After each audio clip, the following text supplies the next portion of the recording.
next to the muscles. By the way, I didn't finish to describe the muscles because in medial portion we have the rectus muscle, yeah? But anyhow, deep to these muscles, we have next layer of anterior abdominal wall, which we call transverse fascia. By the way, this fascia has another name, which is much more proper and much more correct, which we call endoabdominal fascia. You know why? Because this fascia covers not only interior wall from inside, but posterior wall also. It is covered all abdomen from inside. That's why we call it endoabdominal fascia also. But part of it, which is in anterior wall and which is covered transverse fascia from inside, can be called also transverse. That's why both names is correct. You can use it, say, call it endoabdominal fascia. You can call it transverse fascia. Both will be correct. Let's prove that posterior wall of this space will be formed by transverse fascia simply because it is behind of muscles. Behind of muscles, we have transverse fascia. Now from space, we become to the canal because we find all walls of these structural units. Now, my friends, let's imagine that this is inguinal canal. And let's modulate it. What is my walls? From up to me, I have the roof, free margin of two muscles, which I draw. That's why this will be inferior margin, first of all, of internal oblique, and behind transverse abdominal muscle. What is my floor? Inguinal ligament. This inguinal ligament, without interruption, continues to anterior wall, which is aponeurosis of external oblique, because inguinal ligament originated from aponeurosis. It is just double layers. What is my posterior wall? Back to me, my screen, transverse fascia. Guys, canal should have minimum 2 apertures, sometimes 3, maybe 4, up to 6, 7, but at least 2. Because we must have entrance and exit. Because if this spermatic cord leave the canal by exit, which I show here, or superficial ring, it must to enter somehow inside of this space also. How I will draw now it? Look to me. To draw for you entrance of this canal, I must to find midpoint of inguinal ligament. Now look, 1 centimeter up and 1 centimeter laterally to this midpoint, I will draw second ring, which is partly visible. Because part of this ring is covered by this free margin of muscles. What is it? It is next structure, EFG, which is called deep ring of inguinal canal, otherwise entrance of inguinal canal. How it forms evolutionary? Just aperture on the transverse fascia. Then testis is descended to the scrotum. Vaginal process, which I will introduce you in next lessons, perforated this transverse fascia and forms the aperture. Now look, guys, I have now, by this my rule, complete model of our inguinal canal. What just I need? I need to open this door. And there are the second aperture, for example, last window. That is posterior wall, transverse fascia. That is anterior wall, external oblique aponeurosis. This is room, free margin of two muscles. That is floor, it is inguinal ligament. This is my entrance, aperture on the transverse fascia, which we call the entrance because by this aperture, content of inguinal canal will enter into inguinal canal.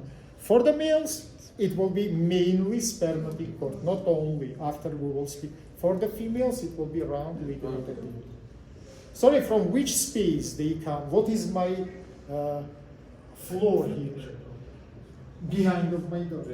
This is the next layer of anterior abdominal wall. Look here, please. We mentioned the layers up to the transverse fascia. But by transverse fascia, layers of the wall is not finished. Transverse fascia, it is 5th layer, but we have also 6th and 2nd one. What is the sixth one? This entrance, guys. This is loose connective tissue space, which we call preperitoneal space, or by author we call it space of Langenbeck. Langenbeck space. And what is my opposite wall of entrance? It is parietal peritoneum, last 7 layers. By parietal peritoneum, your wall is finished and your cavity is started.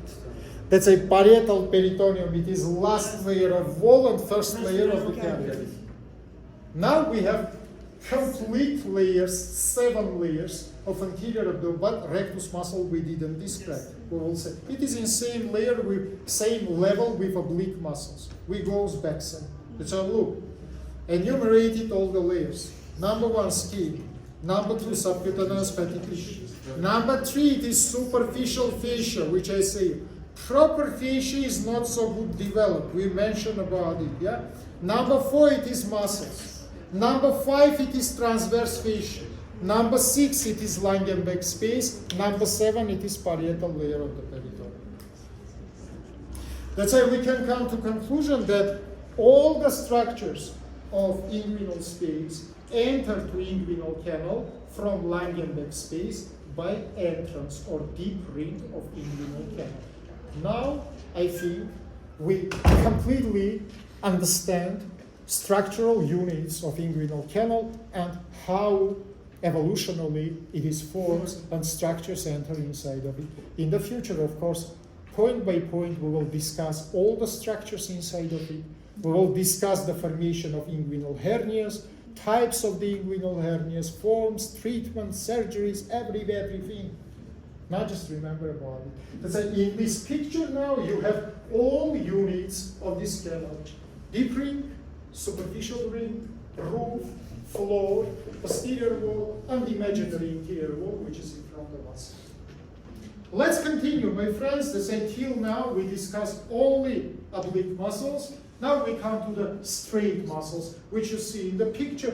Now the biggest straight muscle, as you see, it is the rectus muscle, and this small muscle, which can be or can be absent, it is the pyramidal muscle, musculus pyramidalis, about the rectus wall. My friends, as you remember, it is originated from your pubic symphysis and tuberculum. It is vertically ascending to upwards and reach up to the level of the fifth rib and xiphoid process of the stomach. It is fused with them anteriorly. Let's remember, rectus muscle part continues in your thoracic region, thoracic cage. Inside of the muscle, you can see interruptions we call intersection tendons. Usually there are 3 intersection tendons, 2 above the umbilicus, 1 is on the level of umbilicus, and as you can see, they divided the muscle into the 4 portions. You can say me why it is necessary.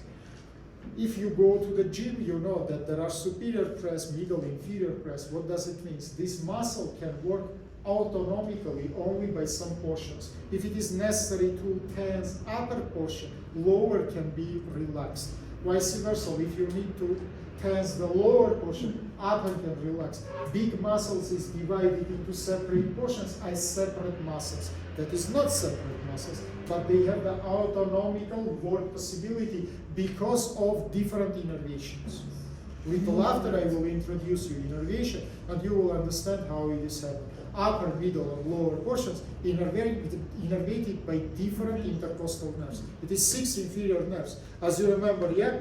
First 3 located above the umbilicus, 7, 8, 9. 10 located on the level of umbilicus, and 11 and 12 located below the level of umbilicus. So you can see that different portions has autonomical innervation. That is very important. Rectus muscle located inside of the sheath. This sheath of the rectus muscle forms by the aponeurosis of all oblique muscles. Can you open the next picture? And one more, please. And one more, please. And one more, please. And one more, please. Now you can see horizontal section of the rectus muscle, by the way, in 2 levels. Above the umbilicus and below the umbilicus. You know what is interesting, guys? You will make the surgery, majority of you will work in the surgical practices, and part of you will work in the abdominal surgical practice. And you must know, I don't know, better than your name, these structural units, because if you need to make, doesn't matter, endoscopical or laparotomical type of the surgeries, you must know all these structural units. And again, I tell you, the aponeuros above umbilicus and below umbilicus differ from each other. In real case, this border is not your belly button, but 2-3 centimeters below it.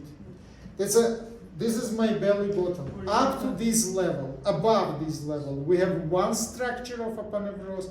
Below this level, we have another structure of aponeuros. I think from anatomy you remember. If not, let's remind for you. Okay, let's continue. Now look to me. What I should draw now? Two sections of rectus muscle. Again, I say you that is horizontal sections. We take horizontally, cut the muscle above the umbilicus, and same we do below the umbilicus.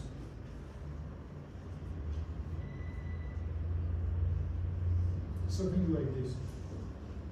And so this is let's draw umbilicus right here. To explain that this is the level above umbilicus, one is the level of below umbilicus. And let's recognize how the sheath of the rectus muscle is formed. I will draw 3 lines here. The blue, exactly I have 3 colors. Let's say I will use all these my colors, black, and for example, green. And samely here, yeah, the green, black, and for example, blue. Now let's put the numbers 1, 2, 3. 1, 2, 3.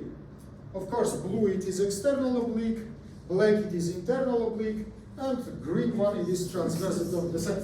All these muscles now, look here please, I draw for you the green interrupted line around the lateral margin of this rectus. All these muscles near this lateral margin of the rectus will become to aponeuros. All of them, and external and internal and transverse.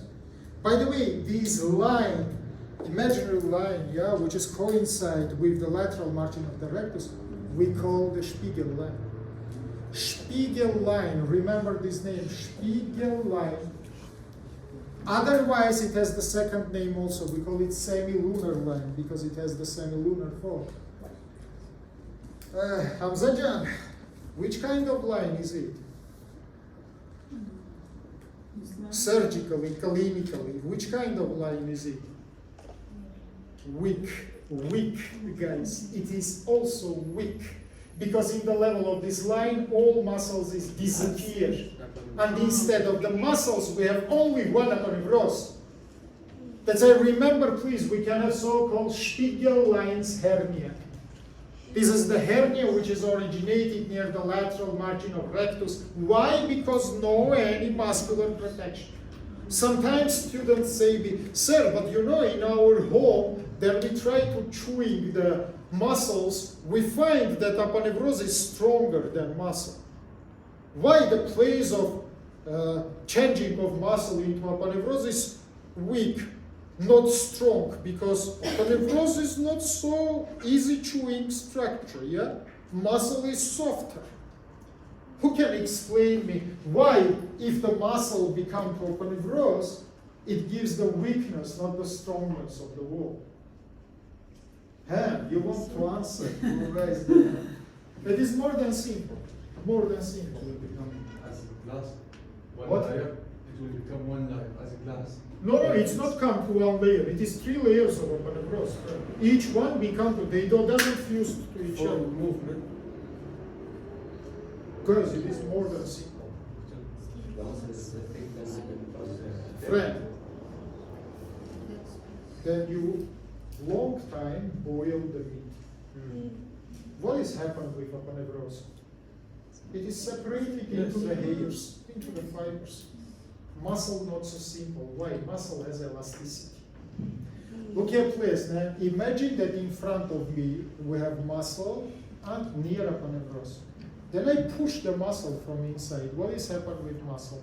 It is deformated because it has elasticity. Then I remove the pressure, it has become to its place.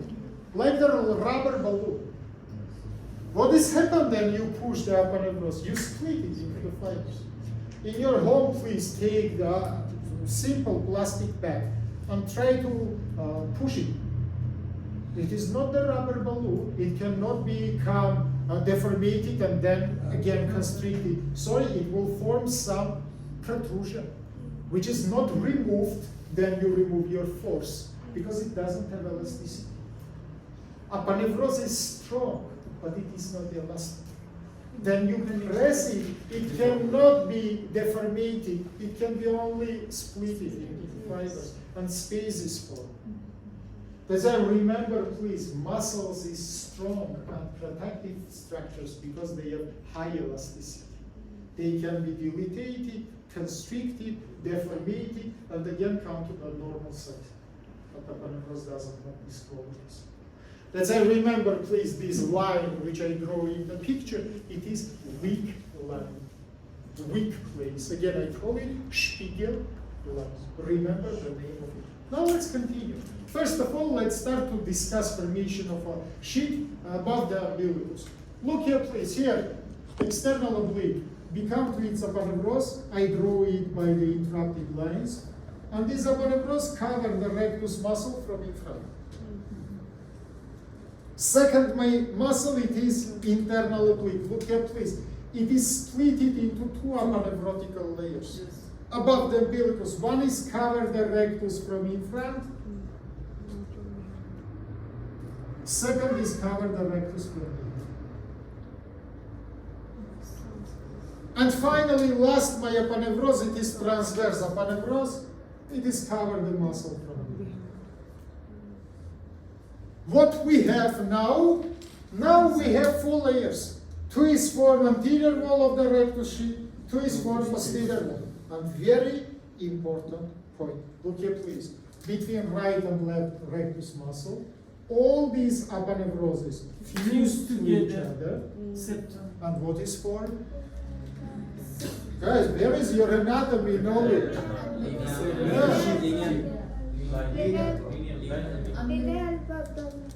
And that is the person who passed my subject by re-examinations. If you are clever, dear, don't come to re-exams, passing the time. She is absolutely right.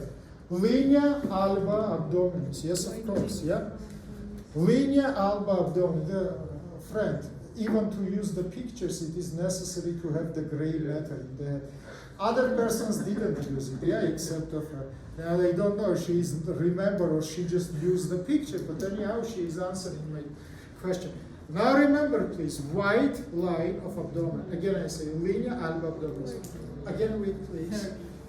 Again, weak place, because laterally to it, we have rectus muscle, we have muscle.